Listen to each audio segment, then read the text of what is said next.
Good afternoon. It's Monday, 1 o'clock. Welcome to the Deal Doctor Livestream. Today we're going to talk a little bit about what happens when a deal crashes and burns. First of all, as agents, we don't feel good. We don't feel happy about that because obviously it's going to impact our income. It's going to impact our ability to feed our family, pay the rent, pay our car payment, all of those sorts of things. So immediately, very often our first reaction is to say, wow, I can't let this deal die. I can't allow this to impact my financial well-being.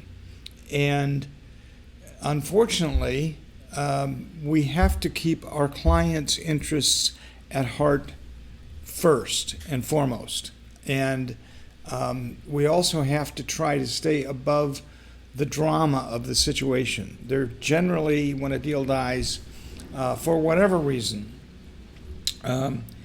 there's a tendency to engage in a lot of drama. I'll just put it that way. Emotions run high.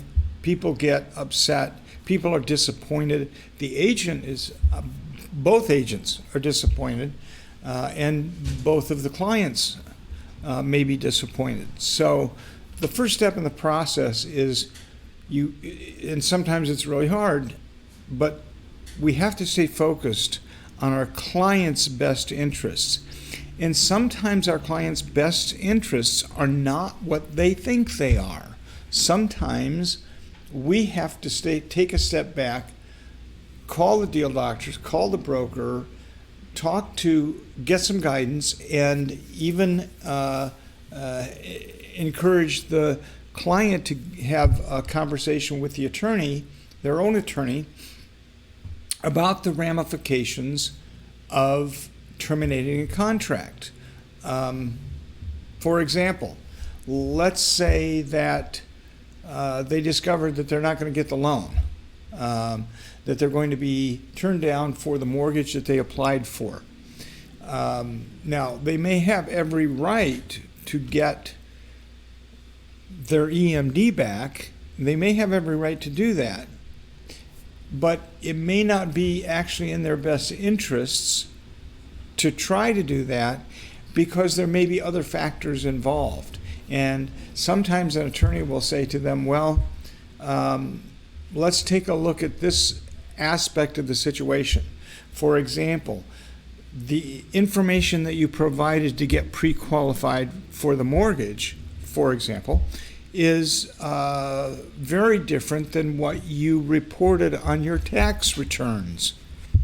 Wow, okay, that's a problem, because if they represented that they had a certain amount of money and the ability to purchase in one format, the pre-qualification letter, but then their tax returns with shelters and deductions and so on caused them to have considerably less income at their disposal, well, a seller could make the case that they weren't upfront with them, that they weren't acting in good faith when they made this offer, with knowing full well that they had reported a completely different, wildly different amount on their tax returns than they claim to have coming in as income.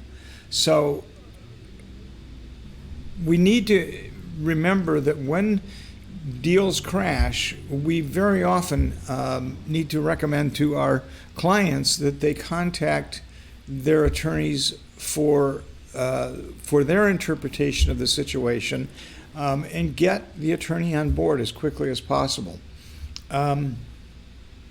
Sometimes deals can be saved, and agents may not realize or know all of the ways a deal can be saved. And so I highly recommend that you contact the Deal Doctor line. We're going to try to help you save the deal if that's what the buyer or seller, our client, wants. If our client wants the deal dead and there is justification for that, then we have to act on their request. We have to act obedience is part of our agency responsibility. So it's one of the tenets of agency.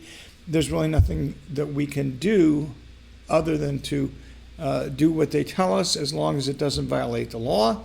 And so we have to act accordingly. So, but sometimes revisiting the process, reviewing the situation, we can come up with other solutions that maybe you or the client hasn't already considered. One of the big reasons, and I know I've talked about this before, of having a buyer, for example, come into the office is to review and educate them on the process of buying a house. Some agents run out and start showing houses right away. They get a call, hey, I want to see a house at 123 Main Street. And they set up an appointment, and they go out and show them, and they get a buyer that way. And that's great until that day that buyer wants to get out of a deal, and they haven't had the process of buying a home explained to them fully and clearly. So it's really important, I think, to have a client, especially a buyer, come into the office, sit down, review with them the process of buying a home, review the purchase agreement, so that if you have to go back to it later and say, hey, here's the reason that the deal is falling apart, or here's the way that you can get out of this transaction. There's a clause here that we can exercise to remove you from the land contract or terminate the contract. Then that's really important that they know, that they're educated before they go out and start looking at houses. The other thing that I would recommend is that you have a conversation, whether it's a listing or a buyer that you're working with. It's important that you review the occupational code as it regards earnest money deposits, because under the occupational code in Michigan, we are neutral parties. The brokers are neutral parties to the earnest money deposits. We can't take sides. It can only be the disbursement of the earnest money deposit can only be determined by a signed mutual release or a judgment by a court of law.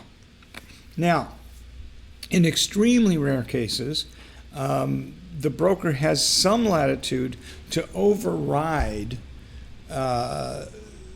that rule, but the broker has to be very, very certain that he is not going to put the brokerage in jeopardy for that earnest money deposit by doing so. For example, if we have a clear case where a buyer has acted within the 10 days or within the inspection period, and I'll use 10 days as an example. I know there are other periods on other purchase agreements that we use, but I'll use 10 days for example. On the 9th day, the buyer says, I just want out of the deal. I don't feel comfortable with the inspection report that came back, and I want out of the deal. And it's a very clear case for the buyer that they have every right to terminate this contract unilaterally. If the seller balks at signing the mutual release, that contract may or may not still be in force on the 11th day. And the reason is this: in order to get the mutual release to be in force, all parties have to sign it. So I'm going to go back to the two-form process and talk about that.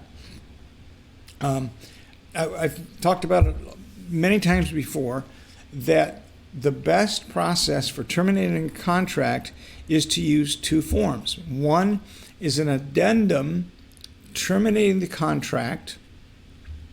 The second form is the mutual release, which identifies who's going to get the money. So it's Five Star's preference, strong preference, that you use a two-form process.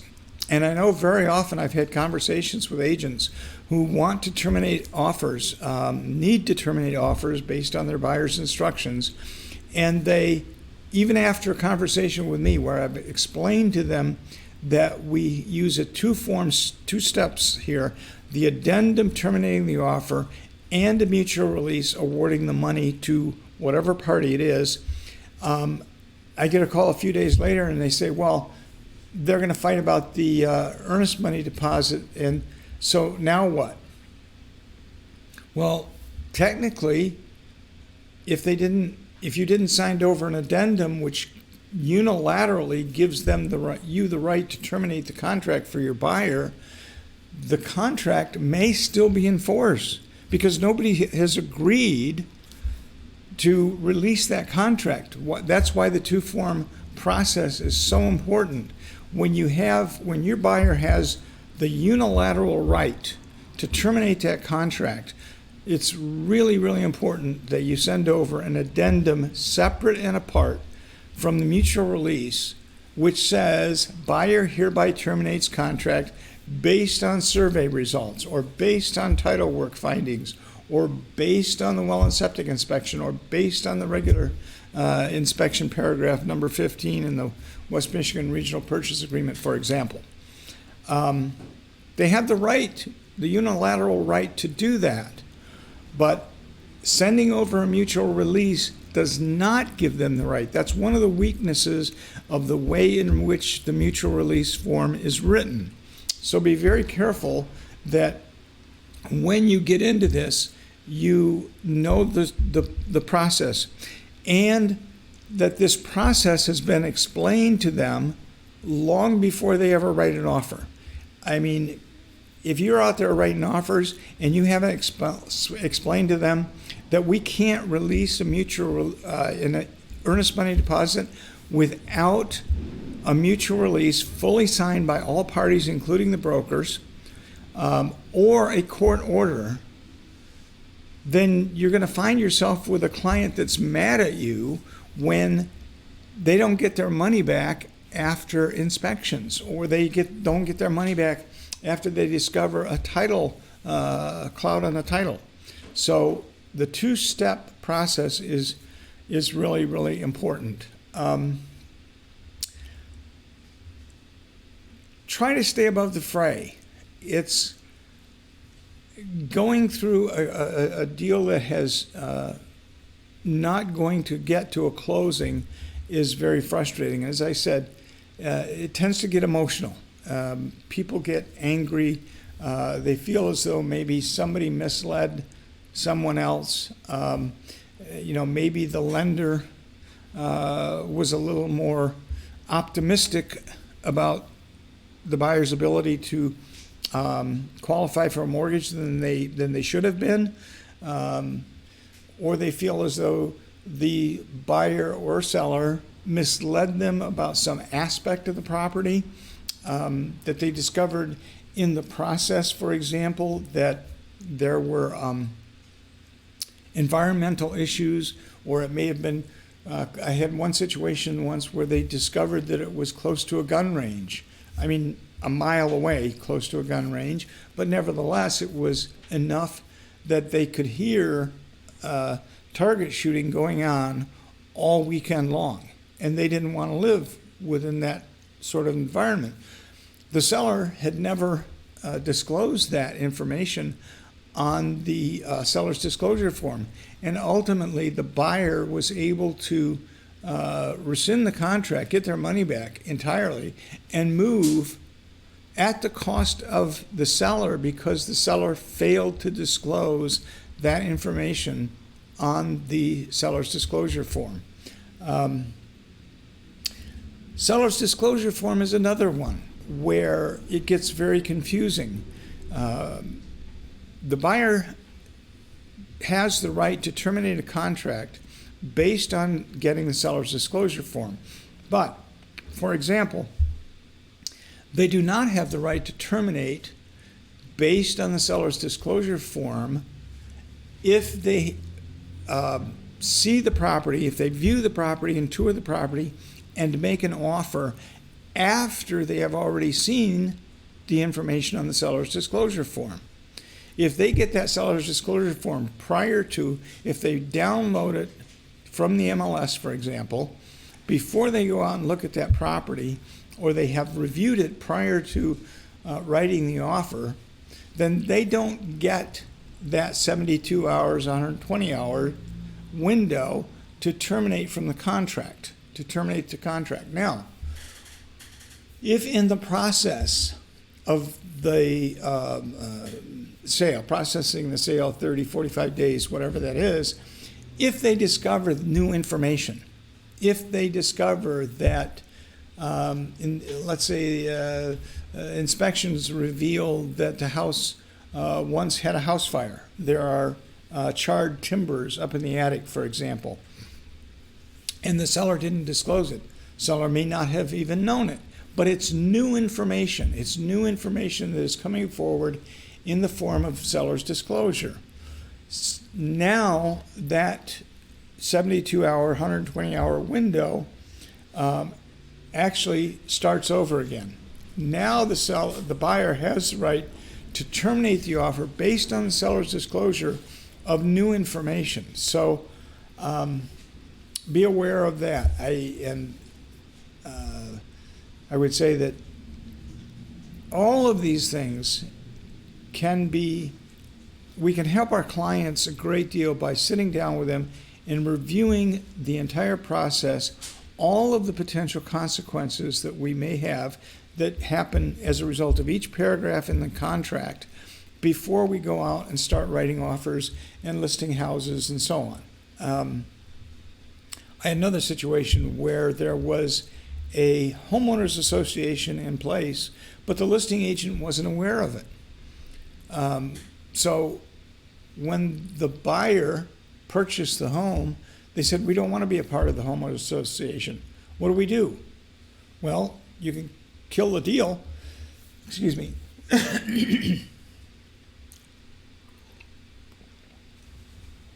You can kill the deal based on this being new information and that you don't want to live in a homeowners association. But let me ask you a question.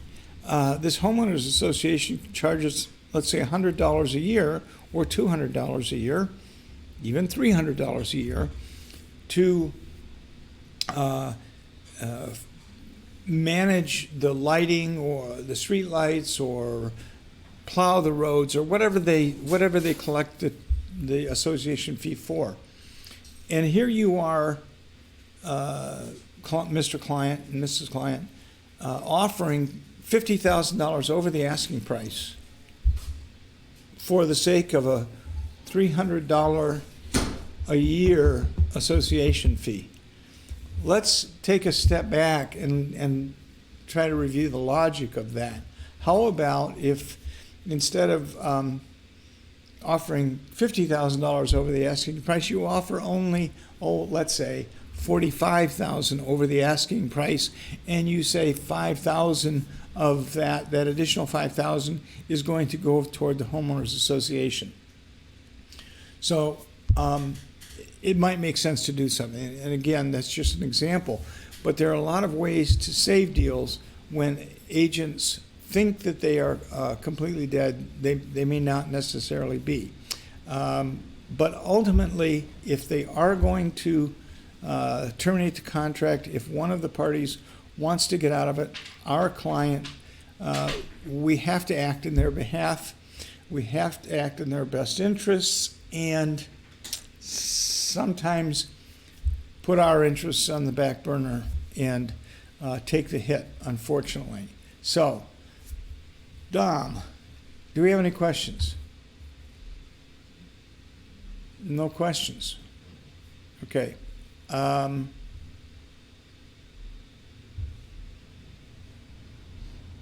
Again, that's really all I had to share with you today. I think the important thing is to remember that the two-form termination process is really, really important, almost as important as that motorcycle, but really important in the process. If you're going to terminate and have the right to terminate unilaterally, do so on an addendum, and then send a mutual release signed asking, in this example, that your buyer would get the earnest deposit. Because that way you know that the offer has been terminated. Now you can argue about who gets the money. And so I hope that that helps you, and that you remember that when it comes to earnest deposits, 5-Star and every other broker has to remain a neutral party as it regards earnest deposit disbursement, and we have to have those documents in place in order to release them or a court order. So anyway, if you have any questions after we sign off here, please put them in the thread. We'll get an answer for you as quickly as possible. And thanks for joining. See you next week.